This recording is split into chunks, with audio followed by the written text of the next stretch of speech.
الحمدللہ وحدہ والصلاۃ والسلام علی من لا نبی بعدہ اما بعد فاعوذ باللہ من الشیطان الرجیم بسم اللہ الرحمن الرحیم والذین آمنوا اشد حبا للہ وقال رسول اللہ صلی اللہ علیہ وسلم لا یؤمن احدکم حتی اکون احب الیہ من والدہ وولدہ والناس اجمعین او کما قال علیہ الصلاۃ والسلام۔ توفیق الہی اور اپنے اساتذہ کرام کی برکت سے معزز سامعین کرام مخاطب ہوں، اللہ تبارک و تعالیٰ نے ارشاد فرمایا ایمان والوں کی شان بیان کرتے ہوئے کہ ایمان والے وہ ہیں سب سے زیادہ سخت قسم کی محبت اللہ کی رکھتے ہیں۔ رسول پاک صلی اللہ علیہ وسلم نے ارشاد فرمایا تم میں سے کوئی شخص اس وقت تک ایماندار نہیں ہو سکتا جب تک کہ میں اس کو اس کے والدین، اس کی اولاد اور تمام تر لوگوں سے محبوب تر نہ ہو جاؤں۔ محبت کا معنی ہے دل دماغ کو کسی چیز کا بھلا لگنا، اچھا لگنا۔ ظاہر بات ہے انسان کو وہ چیز اچھی لگتی ہے جو اوصاف و کمالات رکھتی ہو۔ سب سے زیادہ اوصاف و کمالات کی ذات اللہ رب العالمین کی ذات ہے، جس کا نام بھی بابرکت ہے، جو وحدہ لا شریک ہے۔ اس کی ذات اور صفات میں اس کا کوئی شریک نہیں، تنہا ہر چیز کو پیدا کرنے والا ہے، تمام تر کمالات کا خالق اور مالک ہے۔ ساریاں خوبیاں اور کمالات اس میں موجود ہیں، ہر قسم کے نقص اور عیب سے وہ پاک صاف ہے۔ عقل کا بھی تقاضا ہے اور اللہ تبارک و تعالیٰ کے ارشاد کا بھی تقاضا ہے کہ ہر انسان کو، ہر مسلمان کو سب سے زیادہ سخت قسم کی محبت اللہ رب العالمین سے ہونی چاہیے۔ اللہ تبارک و تعالیٰ کے بعد اہل سنت والجماعت کا یہ عقیدہ ہے کہ اللہ رب العالمین کے بعد کائنات میں سب سے بزرگ و برتر ہستی رسول پاک صلی اللہ علیہ وسلم کی ذات بابرکات ہے۔ ہم نے اپنے بڑوں سے سنا ہے ایک اللہ ہی ان سے بڑا ہے۔ اللہ کے بعد اوصاف و کمالات انتہا درجہ کے نبی پاک صلی اللہ علیہ وسلم میں موجود ہیں، تو عقل کا بھی تقاضا ہے اور نبی پاک صلی اللہ علیہ وسلم کے ارشاد کا بھی تقاضا ہے کہ اللہ کے بعد سب سے زیادہ محبت، ساری مخلوق سے زیادہ محبت نبی پاک صلی اللہ علیہ وسلم سے ہونی چاہیے۔ اللہ اور اللہ کے رسول صلی اللہ علیہ وسلم کے بعد جو ہے انسان کے اعزاء اقارب آتے ہیں، والدین آتے ہیں اور اہل ایمان آتے ہیں، ان سے محبت ہونی چاہیے۔ اہل تعلق آتے ہیں، ان سے محبت ہونی چاہیے۔ نبی پاک صلی اللہ علیہ وسلم کا ارشاد ہے المؤمن مألف ولا خیر فی من لا یألف ولا یؤلف، کہ مومن جو ہے محبت کی جگہ ہے اور نہیں ہے بھلائی اس شخص میں جو نہ محبت کرتا ہے اور نہ اس سے محبت کی جاتی ہے۔ اور ایک حدیث پاک میں نبی پاک صلی اللہ علیہ وسلم نے ارشاد فرمایا من احب للہ وابغض للہ وآطا للہ ومنع للہ فقد استکمل الایمان، کہ جو کوئی اللہ تبارک و تعالیٰ کے لیے محبت رکھے گا، اللہ تبارک و تعالیٰ ہی کے لیے کسی سے بغض رکھے گا اور اللہ ہی کے لیے کسی کو دے گا اور اللہ تبارک و تعالیٰ کی رضا ہی کے لیے اس کی خوشنودی پیش نظر رکھتے ہوئے کسی جگہ نہیں خرچ کرے گا، نہیں دے گا کسی کو، سو تحقیق اس نے اپنے ایمان کو مکمل کر لیا۔ یہ چار باتیں جس میں پائی جائیں اس کا ایمان مکمل ہو جاتا ہے۔ نبی پاک صلی اللہ علیہ وسلم نے ارشاد فرمایا التودد الی الناس نصف العقل، کہ لوگوں سے محبت کرنا، الفت و دوستی رکھنا یہ آدھی عقل مندی ہے۔ محبت دو طرح کی ہوتی ہے، محبت جائز بھی ہوتی ہے، ناجائز بھی ہوتی ہے۔ دونوں محبتوں کا نصوص کے اندر تذکرہ موجود ہے۔ چنانچہ اللہ تبارک و تعالیٰ نے سورہ یوسف میں ارشاد فرمایا قد شغفہا حبا، کہ زلیخا کے دل میں حضرت یوسف علیہ السلام کی محبت گھر کر گئی تھی، اور وہ محبت ناجائز تھی۔ نبی پاک صلی اللہ علیہ وسلم نے ناجائز محبتوں کا تذکرہ فرمایا ہے۔ حب الدنیا راس کل خطیہ، کہ دنیا کی محبت ہر برائی کی جڑ ہے۔ اور نبی پاک صلی اللہ علیہ وسلم نے ارشاد فرمایا کہ تیرا محبت کرنا کسی چیز سے تجھے اندھا اور بہرا کر دے گا۔ تو محبتیں معلوم ہوا جائز بھی ہیں ناجائز بھی ہیں۔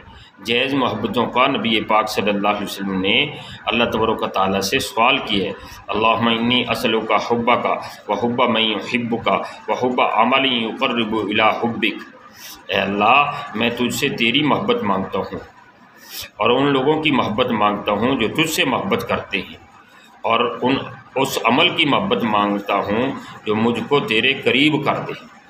اللہ تبارک و تعالیٰ نے قرآن کریم میں ارشاد فرمایا قل ان کنتم تحبون اللہ فاتبعونی یحببکم اللہ، یہاں بھی محبت کا تذکرہ فرمایا کہ اگر تم اللہ تبارک و تعالیٰ سے محبت کرتے ہو، اللہ کے رسول صلی اللہ علیہ وسلم سے محبت کرتے ہو، تو اس محبت کا تقاضا اور نتیجہ اور اثر یہ ہونا چاہیے، ظاہر ہونا چاہیے کہ تم اللہ تبارک و تعالیٰ کے حکموں کی اطاعت کرو اور تم نبی پاک صلی اللہ علیہ وسلم کی سنتوں کی اتباع اور پیروی کرو، کیونکہ محب جو ہے وہ محبوب کو ناراض نہیں کرتا، محب جو ہے محبوب کو راضی کرتا ہے، محب جو ہے وہ محبوب کی اطاعت و پیروی کرتا ہے، اور اس کو خوش کرنے کے، اس کو راضی کرنے کے اسباب اور ذرائع کو اختیار کرتا ہے۔ تو سچی محبت جو ہے اللہ اور اللہ کے رسول صلی اللہ علیہ وسلم کی، یہ اللہ تبارک و تعالیٰ کے قریب کرتی ہے، اللہ تبارک و تعالیٰ کی اطاعت اور نبی پاک صلی اللہ علیہ وسلم کی اطاعت پر برانگیختہ کرتی ہے، ابھارتی ہے۔ اور ہر مسلمان سے محبت ہونی چاہیے، والدین سے محبت، بہن بھائیوں سے محبت، رشتہ داروں سے محبت، ہر مسلمان سے محبت۔ انسان اس وقت تک مومن کامل ہو ہی نہیں سکتا جب تک کہ اپنے مسلمان بھائی کے لیے وہ پسند نہ کرے جو اپنے لیے پسند کرتا ہے۔ ناجائز محبتوں کا بھی تذکرہ فرمایا، جس طرح میں نے ذکر فرمایا ہے حب الدنیا راس کل خطیہ، کہ دنیا کی محبت ہر برائی کی جڑ ہے۔ جو جائز محبتیں ہیں وہ انسان کو نیکی کی راہ پر ڈال دیتی ہیں، اور جو ناجائز محبتیں ہیں وہ انسان کو برائی کی راہ پر ڈال دیتی ہیں۔ قد شغفہا حبا، یہ ایسی محبت تھی زلیخا کے دل میں، حضرت یوسف علیہ السلام کی جو ناجائز محبت تھی، یہ محبت اس کو برائی کی راہ پر ڈال دیا اس کو۔ اور ناجائز محبتیں جن کے اغراض و مقاصد اسباب جو ہے وہ ناجائز ہوں۔ دنیا کی محبت ساری برائیوں کی جڑ ہے۔ انسان جو ہے وہ دنیا کو آگے رکھے، مال کمانے کو آگے رکھے اور نماز کو پیچھے رکھے، اللہ تبارک و تعالیٰ کی اطاعت کو پیچھے رکھے، دنیا کمانے کی خاطر، دنیا حاصل کرنے کی خاطر جو ہے وہ دین کے حکموں کو ضائع کرے، دین کے حکموں کو پامال کرے، تو یہ دنیا کی محبت ہے۔ اور دنیا کی محبت جو ہے جس کے دل میں داخل ہو گئی تو یہ بہت بڑی خطرناک بات ہے۔ حدیث شریف میں آتا ہے کہ دو چیزیں انسانوں کو اتنا زیادہ نقصان پہنچاتی ہیں کہ دو بھوکے بھیڑیے بھی اگر بھیڑوں میں چھوڑ دیے جائیں تو وہ بھی اتنا نقصان نہیں پہنچائیں گے۔ ایک حب مال اور دوسرا حب جا، مال کی محبت۔ مال کی محبت اس قدر آ گئی کہ جائز ناجائز حلال حرام کی تمیز نہیں رہی۔ یا مال تو کما لیا ہے، مال کے حقوق زکوٰۃ صدقات ادا نہیں کر رہا، مال کو صحیح مصرف میں خرچ نہیں کر رہا، تو یہ بھی ایک مال کی محبت کی وجہ سے جو ہے وہ خرابی پیدا ہو رہی ہے۔ حب جا کہ لوگوں کے اندر انسان چاہو عزت وقار چاہے، ایک ہے لوگوں کا عزت و احترام کرنا اپنے طور پر، اصحاب عزت کا اس میں تو کوئی مذائقہ نہیں ہے۔ انزل الناس منازلہم، لوگوں کو ان کے مرتبہ اور مقام کے مطابق اتارنا چاہیے، لیکن انسان جو ہے اپنی عزت اور آبرو لوگوں میں بڑھانے کے لیے ناجائز ہتھ کنڈے جب اپناتا ہے تو یہ حب جا میں آئے گا، جو کہ انسانوں کو بہت زیادہ نقصان پہنچاتی ہے۔ نبی پاک صلی اللہ علیہ وسلم نے ارشاد فرمایا، واضح فرما دیا کہ میری محبت تمہارے لیے ضروری ہے، ناگزیر ہے، اس لیے کہ اللہ تبارک و تعالیٰ کے بعد نبی پاک صلی اللہ علیہ وسلم سے سب سے عظیم ہستی ہیں۔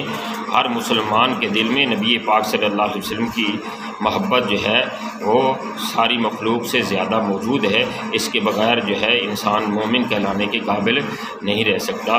اللہ تبارک و تعالیٰ ہمیں جائز محبتیں نصیب فرمائے، ناجائز محبتوں سے بچائے۔ انسان کو جو ہے وہ دوست اور ساتھی بھی خیال کر کے بنانے چاہیے۔ المرء علی دین خلیلہ، آدمی جو ہے اپنے دوست کی راستے پر ہوتا ہے۔ امام غزالی رحمۃ اللہ علیہ نے دوستی کی لیے 5 شرائط بیان فرمائی ہیں۔ اول یہ ہے کہ عقل مند کو دوست بنانا چاہیے، بے وقوف کو دوست بنانے سے فائدہ نہیں ہوگا۔ دوسری شرط یہ ہے کہ اچھے اخلاق والا ہو، بد اخلاق نہ ہو، کیونکہ بد اخلاق اگر دوست ہے تو غصہ اور شہوت وغیرہ جو ہے اس کو صحیح کام کرنے نہیں دیں گے۔ تیسری شرط یہ ہے کہ فاسق نہ ہو، بدمعاش نہ ہو، گناہ کبائر کا مرتکب نہ ہو۔ چوتھی شرط یہ ہے کہ بدعتی نہ ہو، اگر بدعتی ہوگا تو اس کی صحبت سے اس پر بھی بدعت کا اثر جو ہے وہ ظاہر ہوگا۔ پنجم یہ کہ دنیا کی محبت رکھنے والا نہ ہو، کیونکہ دنیا کی محبت رکھنے والا ہے تو اس کی برائیوں کا اثر جو ہے اس پر بھی پڑے گا۔ اچھا دوست جو ہے وہ خلوت سے بہتر ہے، حدیث میں آتا ہے، اور تنہائی جو ہے برے دوست سے بہتر ہے۔ اور اچھے دوست کی مثال جو ہے نبی پاک صلی اللہ علیہ وسلم نے عطر والے کے ساتھ دی ہے کہ عطر والے کے پاس بیٹھے گا تو انسان کو خوشبو پہنچتا کے ہی رہے گی، چاہے عطر نہ بھی خریدے۔ اور برے دوست کی مثال جو ہے آگ جلانے والے، پٹھی جلانے والے کی طرح ہے، تو اس کے پاس انسان بیٹھے گا تو دھواں اور تپش تو ضرور پہنچے گی، چاہے آگ اس کے کپڑوں کو نہ جلائے۔ اللہ تبارک و تعالیٰ ہمیں سچی محبتوں کو اختیار کرنے کی توفیق نصیب فرمائے، سچی محبتوں کے تقاضے پورے کرنے کی توفیق نصیب فرمائے، اور ناجائز محبتوں سے ہم کو سب کو بچائے رکھے۔ آخر دعوانا الحمد